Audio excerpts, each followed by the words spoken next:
პოლიციამ ორგანიზებული ჯგუფის მიერ ჩადენილი დიდი ოდენობით თაღლითობის ბრალდებით 4 პირი დააკავა, მათ შორის 3 უცხო ქვეყნის მოქალაქეა.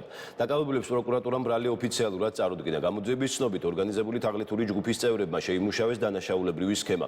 ისინი უკავშირდებოდნენ მოქალაქეებს, თითქოს იყვნენ სამართალდამცავი ორგანოების წარმომადგენლები და ატყობინებდნენ, რომ მათი ოჯახის წევრი ავარიის შედეგად საავადმყოფოში იმყოფებოდა. ავარია კი გამოწვეული იყო მათი ოჯახის წევრის ბრალეულობით და პასუხისმგებლობის არიდებისა და სიცოცხლის შესანარჩუნებლად საჭირო იყო ნაღდი ფულის გაგზავნა. მოქალაქეების თანხმობის შემდეგ კი თაღლითური ჯგუფის წევრები დაზარალებულებთან კურიერის სტატუსით მიდიოდნენ და ეუფლებოდნენ მათ თანხას. ბრალდებულები წინასწარ შემუშავებული დანაშაულებრივი გეგმის შესაბამისად 53 მოქალაქის კუთვნილ მილიონ ლარზე მეც მოტყუებით დაეუფლნენ.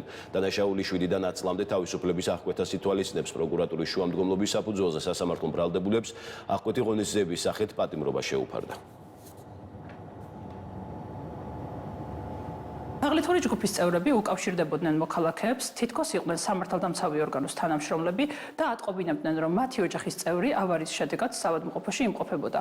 თაღლითური ჯგუფის წევრები უხსნიდნენ მათ, რომ ავარია გამოწვეული იყო მათი ოჯახის წევრის ბრალეულობით და პასუხისმგებლობის არიდების და სიცოცხლის შესანარჩუნებლად საჭირო იყო ნაღდი ფულის გაგზავნა.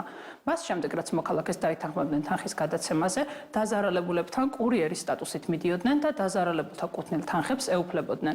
ბრალდებულები წინასწარ შემუშავებული დანაშაულებრივი გეგმის შესაბამისად 53 მოქალაქის კუთვნილ 1,400,336 ლარს მოტყუებით დაეუფლნენ. ბრალდებულ პირებს ბრალდება ორგანიზებული ჯგუფის მიერ ჩადენილი დიდი ოდენობით თაღლითობის ფაქტზე წარედგინათ, რაც სასჯელის სახით და ზომად 7-დან 10 წლამდე თავისუფლების აღკვეთას ითვალისწინებს.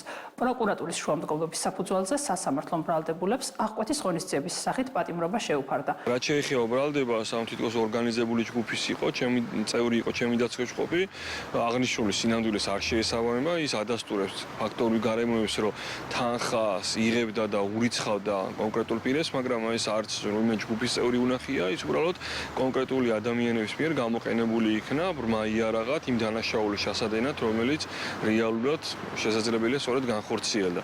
მაგრამ ადასტურებთ, რომ ჩემი დაცვეშყოფი არანაირ მონაწილეობას არ იღებდა არც ორგანიზებული ჯგუფის წევრობაში, არც რაიმე დაგეგმვაში და ამის განხორციელებაში და მას არც ინფორმაცია გააჩნია არც ერთ დაზარალებულთან დაკავშირებით.